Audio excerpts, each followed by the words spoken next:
దేవునికి మహిమ కలుగునుగాక.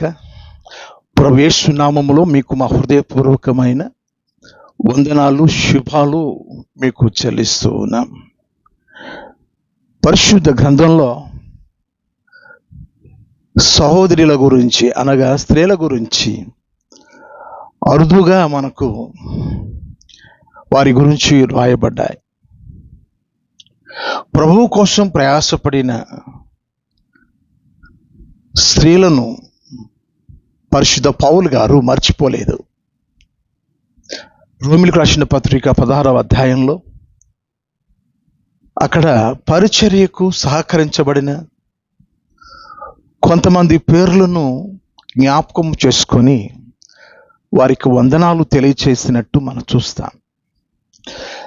ఫిలిప్పీయులకు రాసిన పత్రికలో కూడా 4వ అధ్యాయం 3వ వాక్యంలో కూడా ఈ పరిచర్యల్లో పాలుపంపులు పొందుతున్న వారి పేర్లు జీవ గ్రంథంలో రాయబడుతున్నాయని, అక్కడ కొంతమంది స్త్రీలను కూడా తన పరిచర్యకు సహకరించబడ్డారని జ్ఞాపకం చేశాడు. క్రీస్తునందు ప్రియ దేవుని పిల్లలారా, పౌలు గారు పరిచర్యలో సహోదరులు సహోదరీలు ఆయన ఎక్కడికి వెళితే అక్కడికి వెళ్ళి పరిచర్యలో బహుగా ప్రయాసపడ్డారు.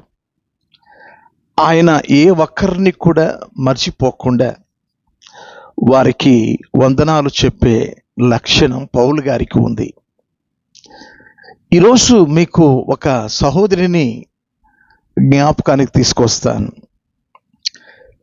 ఫిలోమోనుకు రాసిన పత్రిక. ఈ పత్రిక మొదటి శతాబ్దంలో 60వ సంవత్సరంలో రాయబడిన పత్రిక. ఈ పత్రిక పౌలు గారు ఎక్కడ నుండి రాశారు అనేది ముందు మనం తెలుసుకోవాలి. పౌలు గారు చెరసాలలో ఉన్నప్పుడు 4 సంఘాలకు పత్రికలు రాశాడు. ఒకటి రోమిలకు రాసిన పత్రిక 16వ అధ్యాయం 7వ వాక్యంలో మనం చదువుకున్నప్పుడు నేను చదువుతున్నాను. రోమిలకు రాసిన పత్రిక 16వ అధ్యాయం 7వ వాక్యం. నాకు బంధువులను నా తోడి ఖైదీలునైన అంద్రోనీకును యూనియాకును వందనములు. వీరు అపోస్తులలో ప్రసిద్ధికెక్కిన వారు, నాకంటే ముందుగా క్రీస్తునందున్న వారు. ప్రియులారా, రోమిలకు రాసిన పత్రిక రోమా చెరసాలలో ఉండి ఆయన రాశారు. ఇంకొక మాట కూడా మీకు చదివి వినిపిస్తాను. అపోస్తుల కార్యముల గ్రంథం 28వ అధ్యాయం 17వ వాక్యంలో చివరి భాగాన్ని చదువుతున్నాను. యెరూషలేములో నుండి రోమీయుల చేతికి నేను ఖైదీగా అప్పగించబడితిని. రోమీయుల చేతికి నేను ఖైదీగా అప్పగించబడ్డానని ఆయన చెప్పుచున్న మాటను బట్టి రోమా చెరలో నుండి ఆయన 4 పత్రికలు రాశారు. ఒకటి రోమిలకు రాసిన పత్రిక, రెండవది ఎఫెసీయులకు రాసిన పత్రిక 3వ అధ్యాయం 1వ వాక్యాన్ని నేను చదువుతున్నాను. ఈ హేతువు చేత అన్యజనులైన మీ నిమిత్తం క్రీస్తు యేసు యొక్క ఖైదీనైన పౌలను నేను ప్రార్థించుచున్నాను. ఆయన ఖైదీగా ఉండి ఆ పత్రిక రాయడం జరిగింది. తర్వాత ఫిలిప్పీయులకు రాసిన పత్రిక, చెరలో నుండి ఫిలిప్పీయులకు రాసిన పత్రిక రాయడం జరిగింది. మొదటి అధ్యాయం ఫిలిప్పీయులకు రాసిన పత్రిక 7వ వాక్యం. నా బంధకముల యందును నేను సువార్త పక్షమున వాదించుట యందును దానిని స్థిరపరచుట యందును మీరందరూ ఈ కృపలో నాతో కూడా పాలివారై ఉన్నారు గనుక నేను మిమ్మల్ని నా హృదయంలో ఉంచుకొని ఉన్నాను. ఇందుచేత మిమ్మల్ని అందరినీ గురించి ఇలాగూ భావించుట నాకు ధర్మమే. తర్వాత 4వ పత్రిక ఫిలెమోనుకు రాసిన పత్రిక. ఫిలెమోను రాసిన పత్రిక 1వ అధ్యాయం 8, 9, 10 వాక్యాలు కలిసి ఉంటాయి, చదువుతున్నాను. కావున యుక్తమైన దానిని గూర్చి నీకు ఆజ్ఞాపించుటకు క్రీస్తునందు నాకు బహు ధైర్యము కలిగి ఉన్నను. వృద్ధుడును, ఇప్పుడు క్రీస్తు యేసు ఖైదీనై ఉన్న పౌలను నేను ప్రేమను బట్టి వేడుకొనుట మరి మంచిదనుకొని నా బంధకాలలో నుండి నేను కనిన నా కుమారుడుగు ఓనేసిము కోసరము నిన్ను వేడుకొనుచు ఉన్నాను. కనుక ఫిలెమోనుకు రాసిన పత్రిక ఇది చెరసాలలో ఉండి రాసిన పత్రిక. ఈ 4 పత్రికలు చెరసాల నుండి రాయడం జరిగింది. అయితే ఫిలెమోనుకు రాసిన పత్రికలో 1-2 వాక్యాలు నేను చదువుతున్నాను. క్రీస్తు యేసు ఖైదీ అయిన పౌలును, సహోదరుడైన తిమోతియును, మా ప్రియుడును జత పనివాడునైన ఫిలెమోనుకును, మన సహోదరి అయిన అప్పియాకును, తోడి యోధుడైన అర్కిపునకును, నీ ఇంట ఉన్న సంఘమునకును శుభమని చెప్పి రాయునది. పౌలు గారు, తిమోతి గారు కలిసి ఈ పత్రిక రాశారు. అక్కడ నా జత పనివాడైన ఫిలెమోనుకు అంటూ మన సహోదరి అయిన అప్పియాకును, మన సహోదరి అయిన అప్పియా. క్రీస్తునందు ప్రియమైన దేవుని పిల్లలారా, సహోదరులకు సంఘంలో మనము ఎంత స్థానం ఇస్తున్నాం? పౌలు గారు మన సహోదరి అప్పియా. సహోదరులు లేకపోతే సంఘంలో పరిచర్యలు జరగవు. వారు చేస్తున్న ప్రతి పరిచర్య పౌలు గారు జ్ఞాపకానికి తీసుకొస్తూ ఉంటాడు. అప్పియా ఈమె ఎవరు అంటే నా జత పనివాడైన ఫిలెమోనుకు భార్య. ఆమె ఫిలెమోనుకు భార్య. ఆమెను మన సహోదరి అంటే హత్తుకుంటున్నాడు సహోదరిగా. సహోదరి ప్రేమలు కలిగి సంఘంలో ఒకరికొకరు మనం దగ్గరికి చేర్చుకున్నట్టుగా మన సహోదరి ఎవరితో పరిచయం చేస్తున్నప్పుడు మన వాడండి, మా ఇంటిలో వాడండి, మా రక్త సంబంధి అండి, మన వాడండి అంటాం. మన సహోదరి ఫీబే అని మొదటిగా రోమిలికి రాసిన పత్రిక 16వ అధ్యాయంలో 1వ వాక్యంలో మన సహోదరి అయిన ఫీబే.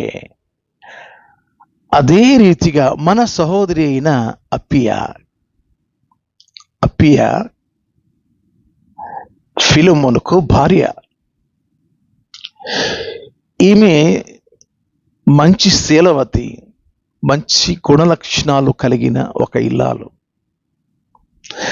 కనుకనే పౌలు గారి యొక్క పరిచర్యలో ఈమెను జ్ఞాపకం చేసుకుంటున్నాడు. మన సహోదరి సంఘములో ఇటువంటి పేరు తెచ్చుకోవాలి.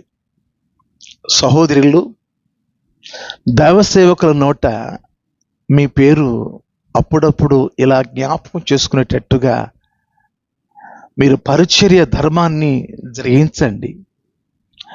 పౌలు గారి యొక్క పరిచర్య అంతటిలో కూడా అనేకుల సహోదరి పేర్లను ఆయన వచిస్తూ ఆయా సందర్భాలలో వారి పేర్లు పలుకుతూ ఉంటాడు. అయితే ఒకే ఒకసారి పలకబడినది అప్పీయ పేరు. బైబిల్లో ఇక ఎక్కడ కూడా అప్పీయ పేరు అనే మాట మనకు కనబడదు. మన సహోదరి అంటే మన తోబుట్టువుగా క్రీస్తు కల్వరి రక్తంలో కడగబడిన ఒక కుటుంబంలో చేర్చబడినట్టు, ఒక ఉదరములో పుట్టినట్టు మన సహోదరి అప్పియ. ఇటువంటి దైవిక ఆత్మీయ అనుబంధం సహోదరులు సేవకుల ద్వారా శ్లాఘించబడాలి, చెప్పబడాలి. చాలామంది ప్రార్థనలోకి వస్తారు, ప్రార్థన ముగియగానే కంటికి కనబడరు, చాలా వేగంగా ఇంటికి వెళ్ళిపోతారు. మళ్ళీ ఆదివారం కనబడతారు. వార దినాల్లో జరుగుతున్న పరిచర్యల గురించి వారికి పట్టదు. ఊరకనే అప్పీయ పేరు రాయబడలేదు. మన సహోదరి అన్న మాట పౌలు గారి పరిచర్యల్లో ఆమె ఉంది కనుకనే మన సహోదరి అన్న మాట పలకబడింది. ఈరోజు ఎంతో కాలం నుంచి సంఘానికి వస్తున్న సహోదరులు, దైవ సేవకులు అప్పుడప్పుడు మాట్లాడుతున్న సందర్భాన్ని బట్టి మీరు చేసే ఆ పరిచర్యలు దైవ సేవకులకు మర్చిపోకుండా ఉండేటట్టుగా మీ పరిచర్యలు కనబడాలి. ఎందుకంటే పరిచర్య చేసేవారి పేర్లు జీవగ్రంథంలో రాయబడి ఉన్నాయని పౌలు గారు ఫిలిప్పీయులకు రాసిన పత్రిక 4వ అధ్యాయం 3వ వాక్యంలో రాయబడి ఉన్నది. పరిచర్య అనేది దైవిక లక్షణం. పరిచర్య అనేది అది అభివృద్ధికి ప్రగతి పదం. ఎవరికి పదవులు వస్తాయి, ఎవరికి ఉన్నత స్థితి దేవుడు ఇస్తాడు అంటే పరిచర్య దగ్గర నుంచి సేవకులు ఆ అడుగు భాగం నుంచి వాళ్ళు దైవికమైన పరిచర్యకు ఎన్నిక చేయబడతారు. కనుక ఈరోజు అప్పీయ ఫిలోమోనుకు భార్య. ఎటువంటి భార్య అంటే మంచి పరిచారకురాలు. ఈమె జీవితంలో పౌలు గారు చూచి మనకు ఏం చెప్తున్నాడంటే మన సహోదరి కలుపుకొని మాట్లాడుతున్నాడు. మన సహోదరి, మన పరిచర్యలో ఉన్న మన సహోదరి. ఈరోజు అటువంటి ఆత్మీయ సహవాసంలో ఆ ఆత్మీయ సంబంధం కలిగిన వారుగా అప్పీయ వలె సహోదరులైన మీరు కూడా దైవ సేవకుల యొక్క పరిచర్యలో పాలు పంపులు పొందాలి. ఇది దేవుని యొక్క గుణలక్షణం. మనం చూస్తాం, ఒకసారి పరిశుద్ధ గ్రంథంలో మత్తయి సువార్త 23వ అధ్యాయం, అక్కడ ఒక చక్కని మాట మీకు నేను చదివి వినిపిస్తాను ప్రియులారా. 11-12 వాక్యాలు. మీలో అందరికంటే గొప్పవాడు మీకు పరిచారకుడై ఉండవలెను. తన్ను తాను హెచ్చించుకున్నవాడు తగ్గింపబడను, తన్ను తాను తగ్గించుకున్నవాడు హెచ్చింపబడను. దేవుడు ఒక వ్యక్తిని హెచ్చించాడు అంటే అతడు తగ్గింపు స్వభావం కలిగిన వాడు, తను తాను తగ్గించుకునే స్వభావం కలిగిన వాడు, విధేయత కలిగిన వాడు. అంటే పరిచారకులు చిన్న పని చెప్పిన మరుమాట లేకుండా చేసేవారు. అందుకనే ప్రభువారు చెప్పిన మాట మత్తయి సువార్త 20వ అధ్యాయం 28వ వాక్యంలో, నేను దేనికోసం వచ్చాను అనేది ప్రభువుల వారు చెప్పారు. నేను చదువుతున్నాను ప్రియులారా. అలాగే మనిషి కుమారుడు పరిచారము చేయించుకున్నట్టుకు రాలేదు కానీ పరిచారము చేయుటకును అనేకులకు ప్రతిగా విమోచన క్రైధనముగా తన ప్రాణము నిచ్చుటకును వచ్చానని చెప్పాను. పరిచారము చేయటానికి నేను వచ్చాను. అది దైవిక లక్షణం. అప్పియకు దేవుడు ఇచ్చిన ఒక వరం. అందుకోసమే ముందుగా వెళ్ళి నేను మందిరంలో చాపలు పరచాలి, మందిరం ముందు గ్రౌండ్ అంతా క్లీన్ చేయాలి, మందిరం అంతా శుభ్రం చేయాలి, దైవ సేవకులు ఏదైనా పని చెప్తే నేను చేయాలి అన్నట్టుగా విధేయత స్వభావం కలిగి ఉండాలి. అప్పి అలాంటిది. తర్వాత రెండవ విషయాన్ని మేము ముందు పెడుతున్నాను. పౌలు గారు ఏం చెప్తున్నారంటే, నీ ఇంట ఉన్న సంఘమునకును శుభమని చెప్పి రాయినది. అంటే ఫిలెమోనుకు సంఘము ఆ బాధ్యత అప్పగించబడింది. నీ ఇంట ఉన్న సంఘం. ప్రియులారా, సంఘము ఉంది అంటే దానికి ఫిలెమోను, అప్పియ భారము బాధ్యత కలిగి వీరి చేతికి సంఘము అప్పగించబడింది. దైవజనుడు ఎంత పని చేస్తాడో సేవకురాలు కూడా అంత పని చేస్తుంది. సేవకురాలు సమస్తమును గమనిస్తూ పరిచర్య ధర్మంలో కానీ నూతన ఆత్మలు వచ్చుచున్నప్పుడు ఆ మందిరపు పని అంతా కూడా సేవకురాలు చూస్తుంది. అప్పియాకు సేవా బాధ్యతలు అప్పగించబడి ఉన్నాయి. ఆమె దైవికమైన సేవా పరిచర్యలో సంఘమును నడుపుతుంది. సంఘములో అనేకులు వస్తూ పోతూ ఉంటారు.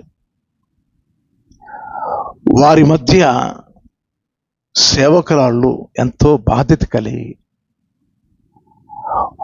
స్త్రీల మధ్య ప్రార్థన కూడికలు, స్త్రీలను ఉత్తేజపరచడం, సహోదరుల చేత పరిచర్య జరిగించడం, ఇవన్నీ కూడా అప్పియ సహోదరి చేసుకునేది. ఇక్కడ సంఘము ఉంది అంటే ఆ సంఘములో ఉన్న బాధ్యతలంతా కూడా ఎక్కువగా అప్పియ సహోదరి చూచుకునేది. నీ ఇంట ఉన్న సంఘమునకు శుభమని చెప్తున్నానని పౌలు గారు చెప్పారు. కాబట్టి ఫిలెమోనుకు, అప్పియకు సంఘ విధులు, సంఘ బాధ్యతలు అప్పగించబడ్డాయి. చాలామంది సేవకునితో పాటు కొంతమంది సేవకురాళ్ళు అలా ఉండరు.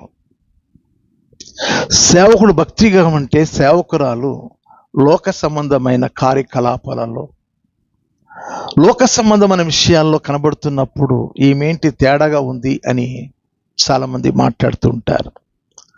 దైవజనుడు ఏ పిలుపుతో సేవకు వచ్చాడో అదే పిలుపు సేవకురాలు ఉన్నప్పుడే ఆ సంఘము వర్ధిల్లుతూ ఉంటుంది. అప్పియ ఫిలెమోను ఏ రీతిగా బాధ్యత కలిగి భారం కలిగి సేవ చేస్తున్నాడో అదే భారం కలిగి బాధ్యత కలిగి సేవ చేస్తుంది. కనుకనే మన సహోదరి అయిన అప్పియకు వందనాలు అని చెప్తున్నాడు. శుభమని చెప్పు రాస్తున్నాను అని చెప్తున్నాడు. మూడో విషయం కూడా మీకు నేను తెలియచేయాలి. మూడో విషయం, సహోదరుడ, పరిశుద్ధుల హృదయములు నీ మూలముగా విశ్రాంతి పొందినందున నీ ప్రేమను బట్టి నాకు విశేషమైన ఆనందమును ఆదరణయు కలిగెను. ఈ ఫిలెమోను కుటుంబం కాత స్థితిమంతులు, ధనవంతులు. వీరేం చేస్తారంటే సకల పరిశుద్ధులకు సహాయం అందిస్తూ ఉంటారు. ఆపదలో ఉన్న వారికి ఆదరణ కలిగిస్తారు. దిక్కులేని వారికి ఓదార్పునిస్తారు. అలాగే 14వ వాక్యం, నీ ఉపకారము బలవంతము చేతనైనట్టు కాక స్వేచ్ఛాపూర్వకమైనదిగా ఉండవాలని నీ సమ్మతి లేక ఏమీ చేయటకు నాకు ఇష్టం లేదు.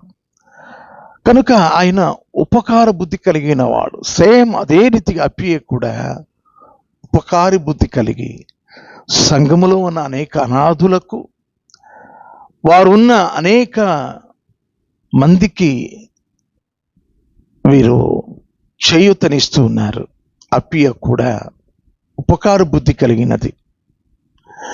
భర్త పరిచర్యలో మంచి పేరు తెచ్చుకున్నాడంటే వెనుక భార్య ఎంతో ఆ భర్తకు సహకారిగా ఉంటుంది. భాగస్వామి ఎందుకన్నారంటే ఇరువురు ఒకటైతేనే ఆ సంసారం, ఆ కాపురం, ఆ సేవ నిలుస్తుంది. ఇరువురు సరిగా లేకపోతే కాపురం నిలవదు, ఆ పరిచర్య కూడా నిలవదు. ఇద్దరు ఒకే భావం కలిగి ఉండాలి. చాలామంది పురుషులు స్త్రీలను అణచాలని ప్రయత్నం చేస్తారు.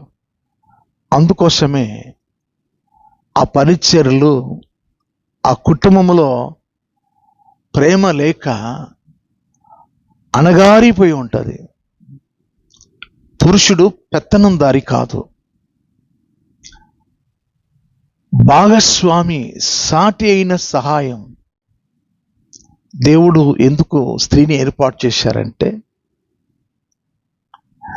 వారు ఏక శరీరంగా ఉండడానికి. అంటే సగం సగం పంచుకోవడానికి, ఒకరి కష్టాలు ఒకరి బాధలు పంచుకొని వారు కొనసాగితేనే ఆ కాపురం కానీ ఆ పరిచర్య కానీ నిలుస్తుంది. ఇక్కడ ఫిలోమోను కొనియాడబడుతున్నాడు పౌలు గారి ద్వారా. ఒక స్థితిలో ఉన్నాడు అంటే కారణం ఆమె జీవితం ఏమై ఉండొచ్చు. ఒకసారి సామెతల గ్రంథం 31వ అధ్యాయంలో నుంచి మీకు ఒక చక్కని మాట చదివి వినిపించాలని నేను ఆశపడుచున్నాను ప్రియులారా. ఎందుకంటే ఇటువంటి మాటలు చాలా అవసరం. 31వ వాక్యం, సామెతల గ్రంథం 31వ అధ్యాయం 31వ వాక్యం. చేసిన పనిని బట్టి అట్టి 30 నుంచి చదువుతున్నాను. 30-31 వచనాలు. అందం మోసకరం, సౌందర్యం వ్యర్థం. యెహోవా యందు భయభక్తులు కలిగిన స్త్రీ కొనియాడబడును. చేసిన పనిని బట్టి అట్టి దానికి ప్రతిఫలం ఎదగును. గౌనుల యొద్ద ఆమె పనులు ఆమెను కొనియాడబడును. గౌనుల యొద్ద, ఊరి గుమ్మం దగ్గర పురుషులకు ఆ గ్రామంలో ఒక మంచి పేరుందనుకోండి, ఎవరిని బట్టి వస్తుంది? స్త్రీలను బట్టి వస్తుంది. అక్కడున్న మాట ఏంటంటే గౌనుల యొద్ద ఆమె పనులు ఆమెను కొనియాడును. అంటే ఆ కుటుంబానికి, ఆ కుటుంబ యజమానికి మంచి పేరు తెస్తుంది. దేవునియందు భయభక్తులు కలిగి జీవించేవారు కొనియాడబడతారు. కాబట్టి అప్పియ తన భర్త గారితో కలిసి ఇతరులకు ఉదార స్వభావము కలిగి సహాయపడుతున్నారు. ఈ 3 లక్షణాలు ఏ సహోదరిలో ఉంటుందో వారు కొనియాడబడతారు. ఒకటి, పౌలు గారు చెప్పినట్టు మన సహోదరి. రెండవది, ఆమె ఇంట ఉన్న సంఘానికి ఆమె సేవకురాలు, దైవ సేవకురాలు. మూడవది, ఆమె ఉదార స్వభావం కలిగి అనేకులకు ఉపకారం చేస్తూ ఉపకార బుద్ధి కలిగి మేలు చేస్తుంది. కనుక ఆమె క్రియలు గౌనుల యొద్ద కొనియాడబడినట్టు తన భర్తకు మంచి పేరు తెచ్చిపెట్టింది. అప్పియలాగా మీరు కూడా అట్టి అద్భుతమైన సాక్ష్యం మీరు సంఘానికి, కుటుంబానికి తీసుకురావాల్సిందిగా ఒక దైవ సేవకునిగా అర్థిస్తున్నాను. May God bless you. మీకు నా వందనాలు. Thank you. Praise the lord.